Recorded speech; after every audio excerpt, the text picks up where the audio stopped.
자, 오늘 신비한 성경 인물 사전은요. 우리에게 너무나 친숙하고 또 영화로도 맞아. 또 책으로도 많이 알고 계신 삼손입니다. 사실 이제 어렸을 때 제일 먼저 봤던 게 사실 네. 삼손인 것 같아요. 그렇죠. 왜냐면 제일 쉽잖아. 워낙 친근한 캐릭터이다 보니까 네. 관우 작가가 머리카락에서 힘이 나는 삼손이 성경 속 인물인 줄 몰랐다고. 진짜. 그러시군요. 옛날에 추석이면 삼손 영화 있거든요. 그래, 맞아요. 삼손과 드렐라. 삼손과 네. 드렐라야 데릴라예요? 데릴라. 데릴라. 데릴라. 네. 우리 땐 드렐라였는데. 어느 딜라일라라고 하죠. 그러니까 네. 영어로는 원래 딜라일라라고 어차피 그래요. 영어기 네. 때문에 네. 한국어 표준어 표기법에 따르면 고유명사들은 네. 어쨌든 이제 이름이기 때문에 네. 표현하는 방법들이 다 다르죠. 네. 어두운 골목길 그대 방문 그대 집 앞을 지날 때 뮤지컬인가요? 다라라라 그게 딜라이라라고 하는 찬양. 아. 찬양의 노래잖아요. 그 조영남 씨가 네네네. 권한에서 불렀고. 딜라일라. 딜라일라. 삼손이 어쨌든 머리카락을 잘려서 힘을 잃게 된 게 연인이었던 네 데릴라 때문이라고 나오던데 이게 어떤 이야기인지 관우 작가가 궁금하다고 질문을 남겨줬어요. 일단 그 삼손하면 무슨 뭐 그리스 로마 신화나 혹은 옛날 그 동화에 나오는 어떤 인물처럼 느껴지잖아요, 그죠? 일단 힘이 아주 굉장히 강했던 사람. 네. 성경의 기록에 보면 그 마른 당나귀 낙이 네. 턱뼈 하나 가지고 1000명을 쓰러뜨린 거의 뭐 무협 영화에 나오는 관우보다 세다. 관우. 네. 예. 삼국지에 예, 나오는 그렇죠. 관우. 예. 네. 1000명을 때려 눕히진 않았거든요. 그죠? 그런 이야기들이 나오고 있는데 삼손하면 제일 먼저 생각나는 게 긴 머리. 그죠? 네. 예. 그리고 그러니까 힘의 원천인 긴 머리. 그리고 그 머리를 그 사랑하는 여인 블레셋 사람들에게 매수당한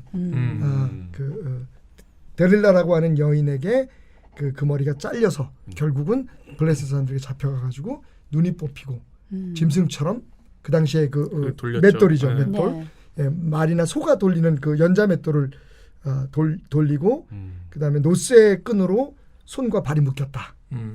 근데 마지막에 이제 그 사람들이 삼손을 그런 아주 힘 있는 사람을 잡았으니까 그 유익감으로 삼으려고 많은 사람들이 모인 공개 장소에 삼손을 불러내죠. 네. 예.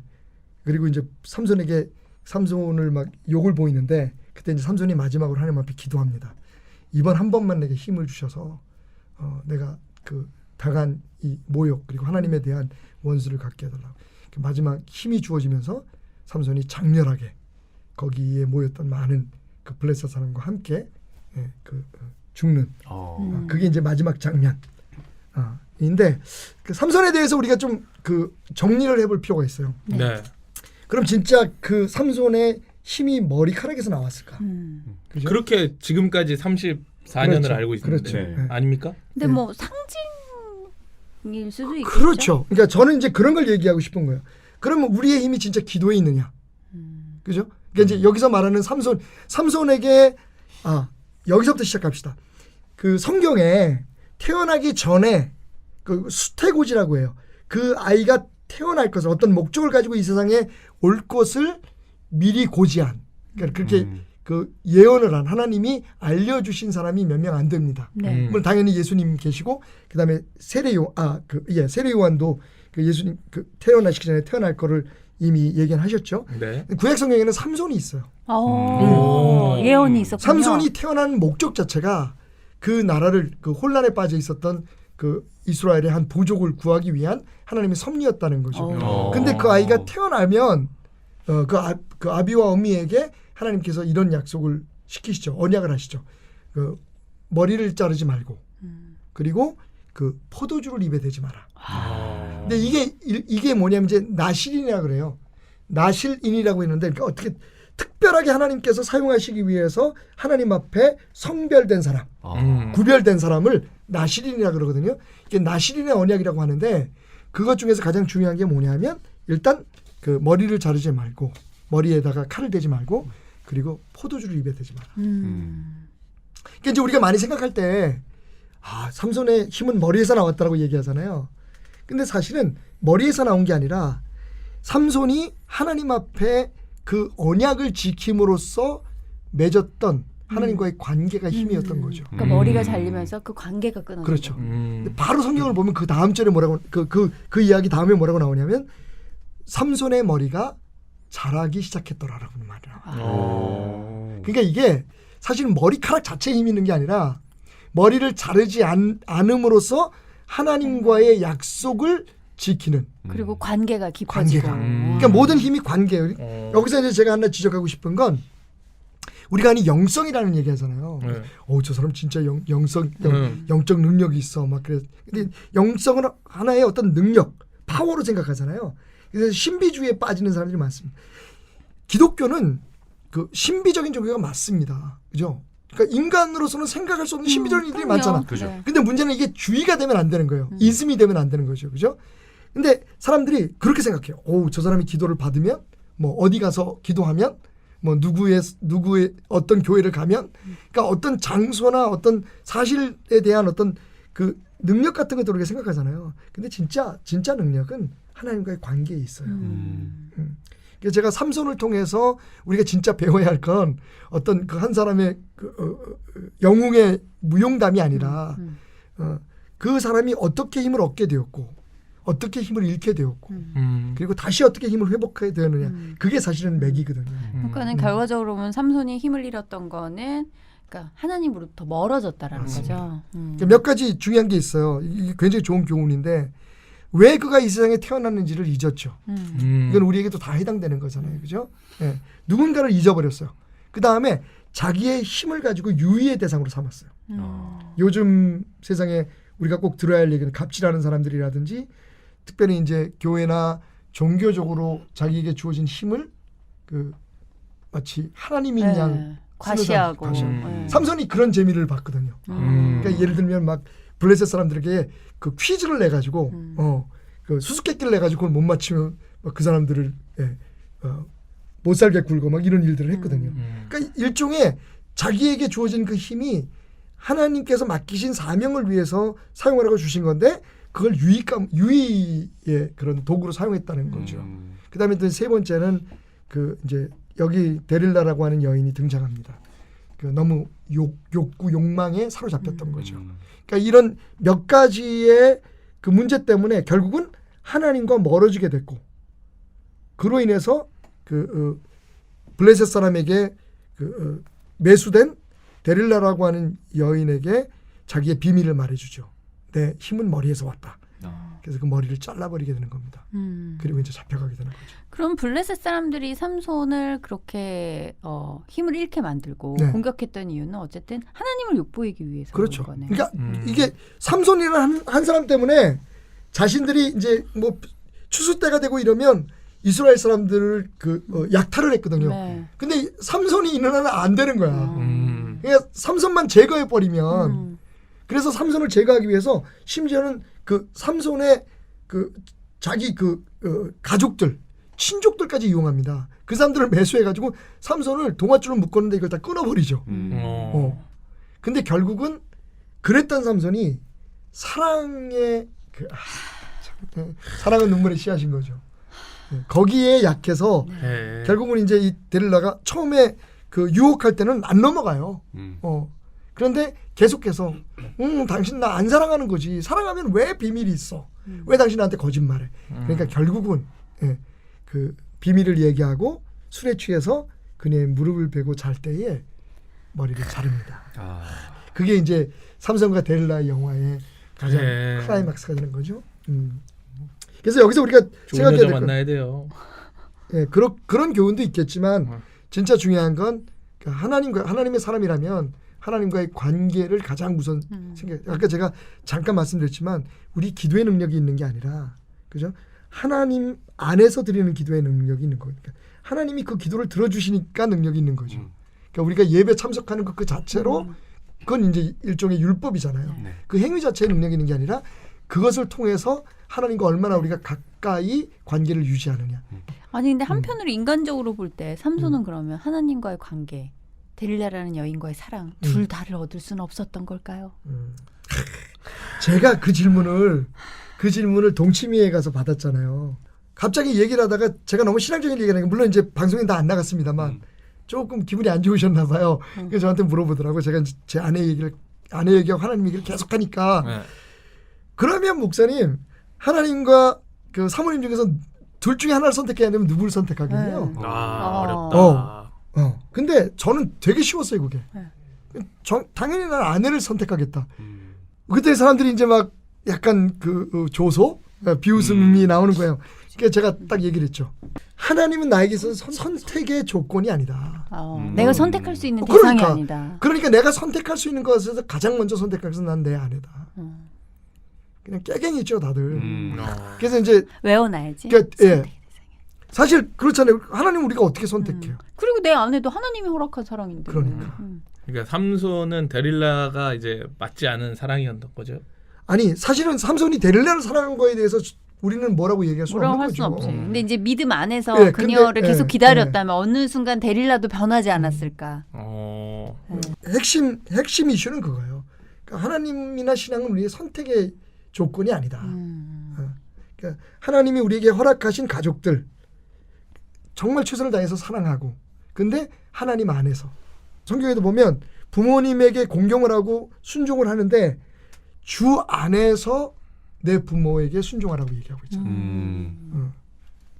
그러니까 그 부분에 있어서 좀 우리가 깊이 생각해 볼 필요가 있는 이야기가 네. 삼손의 이야기인 거죠. 아니 근데 저는 이제 네. 진짜 진심으로 이렇게 기도할 때 항상 그런 기도를 해요. 지금 이렇게 들으면서 생각했던 게 진짜 힘들고 할 때 저도 이제 뭐 술도 먹기도 하고 이렇게 또 살아가다 보니까 주님 한 번만 삼손도 한 번 더 이렇게 힘 마지막 그렇지. 주셨잖아요. 한 번만 더 해주세요 하고 하면 뭔가 이루어지잖아요. 그러니까요. 근데 내가 또 그러다가 또 이제, 방탕하게 살아. 그러고 맨날 이제 힘들 때 가면 한 번만 더. 진짜 한 번이어야 되는 거야 그거.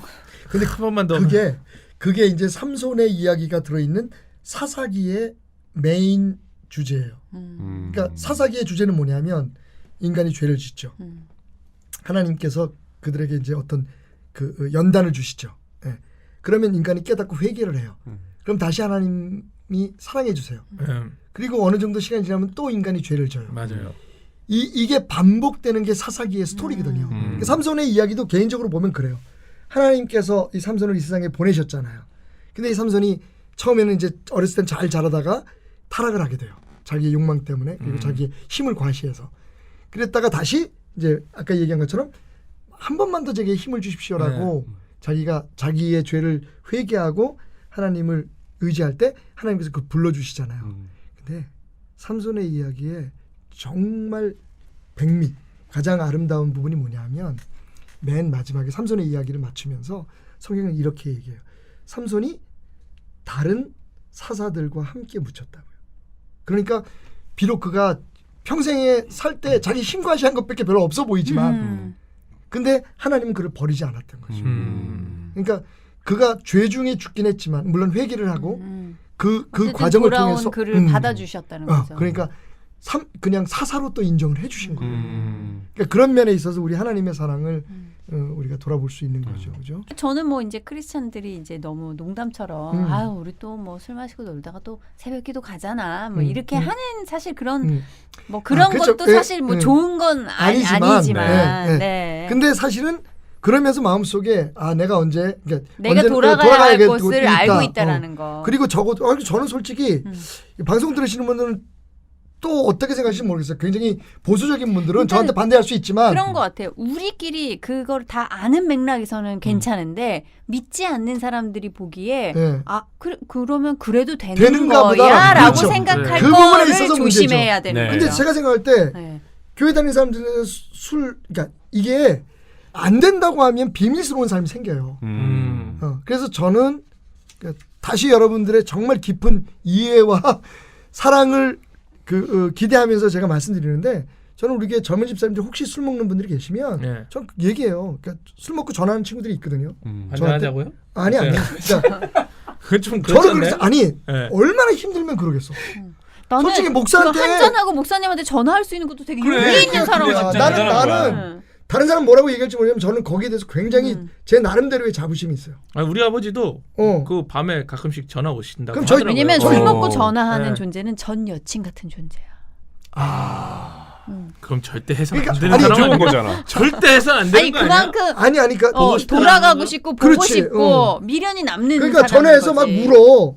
맞아. 목사님 난 편안하고. 너무 어. 힘들고 얼마나 이 사람들이 교회에서는 얼마나 착하고 바르게 살려고 애를 쓰는 사람인데 사업상으로 또 뭐 가정 맞아. 문제로 얼마나 힘들면 그렇게 고난의 연속이죠 근데 삶이. 나한테 네. 전화를 하잖아. 그건 이 사람들이 하나님 앞에 엎어지는 것과 거의 같다고 나는 생각해요. 그리고 내가 그런 사람들에게 전화할 수 있는 대상이 된다는 게. 네. 그러니까 나도 편안하게 얘기하잖아. 야 임마 빨리 와. 교회 와서 술 먹어도 이게, 교회에서 네. 쓰러지는 게 낫다. 나는. 부모님들도 자식한테 너 호적판다 하지만 진짜로 호적팔 수 못 있는 봐. 사람은 없잖아. 없어. 그죠? 네. 그러니까 사실은 그래서 이제 제가 다른 사람들의 신앙을 다른 사람들의 신앙대로 그대로 받아주고 물론 그러면서 우리 또 방송 같이 하면서 많이 또 성장했잖아요. 그죠? 간증하면서 같이 울기도 하고 서로 그러니까 이게 그렇게 서로 도움이 되고 신앙에 도움이 돼주는 게 그게 바른 신앙의 자세지. 네. 넌 이래서 안 돼. 너는 저건 아니야. 이렇게 얘기하는 건 제가 볼 때는 네. 하나님이 우리에게 원하시는 신앙의 자세는 아닌 것 같아요. 그러니까 종합해 보면 우리도 삼손이 그렇게 왜 그렇게 데릴라 유혹에 넘어갔어라고 비난할 자격조차 우리에게도 없고 맞아요. 또 그렇게 하나님이 특별한 힘을 주셨던 삼손조차도 유혹에 흔들렸던 그렇죠. 나약한 인간이었지만 또 하나님 품으로 돌아왔다라는. 네. 사실은 삼손이 처음부터 그런 건 아니에요. 그렇겠죠. 정말 자기 민족을 위해서 목숨을 걸고 했는데 배신을 당하는 거지. 그러니까 아까 제가 그 마른 당나귀 탁뼈 하나 가지고 1,000명을 쓰러뜨렸던 그 에나꼬레라고 하는 네. 현장에서 사람들이 구경만 하고 있는 거예요. 화나지. 난 이렇게 열심히 나는 싸우는데. 혼자 그렇게 그래서 삼손이 부르짖어요. 하나님, 그러니까 그게 이제 번아웃이죠. 우리가 표현하면 보통 이제 여러분들이 겪는 거예요. 가정에서 나는 정말 가족들을 위해서 그래 나 다 혼자 했는데 치울 때 너무 화가 나. 이 집안에 그러니까. 치우는 사람은 나밖에 없나? 말을 그래. 그런 거예요. 어. 근데 이제 삼손은 그보다 물론 나라를 위한 거였으니까 그리고 매일매일의 삶이 진짜 죽음을 그죠? 맞이해야 되는 그런 상황에서 그쵸. 싸웠잖아요. 근데 그도 두려움은 있었겠죠. 힘이 세도. 당연하죠. 음. 아무도 내 편을 안 들어주는 거예요. 그 심지어 이제 구경만 하고 친척들이 있는 포섭당해서 자기를 네. 묻고 막 묻고, 이랬을 네. 때. 그러니까 그 사람들을 용서하지만 배신감. 배신감은 어쩔 수 없는 거죠. 그러다 보니까 자기도 모르게 네. 이제 그렇게 이제 여자에 빠지고 네. 술에 빠지고 자기의 약한 점이 드러나게 되는. 물론 이제 우리가 생각할 때는 그러니까 그것도 범균도 이겨야지! CBS에서 라고 배신당했다고. 생각하지만 그건 아닌 거예요. 어? 저는 이제 배신이란 표현은 아니고 이제 좀 섭하다라는 그 정도지 뭐 배신까지는 아니죠 사실 뭐. 아니 근데 뭐 범균 씨뿐만 아니라 지금 고난 가운데 계신 분들이 많으실 거예요, 그렇죠. 진짜. 네. 네, 그런 분들 또한 근데, 예. 또 다시 마지막 힘을 얻을 수 있는 시기는 또 하나님 또 기회를 그럼요. 주시니까요. 네. 네, 그 이제 시기를 하나님의 시기이기 때문에 인간의 마음으로 알 수 없다 뿐이지 네. 저희는 기도하면서 기다리는 마음으로 좀 더 버텨보겠습니다. 신비한 성경 인물사전 오늘 삼손의 이야기를 들어봤어요. 삼손이 그냥 뭐 어떤 그리스 로마 신화의 인물이나 동화 속의 인물이라고 생각하셨던 헤라클레스처럼. 분들은 네, 삼손의 이야기를 통해서 또 하나님의 사랑을 느끼셨길 바랍니다.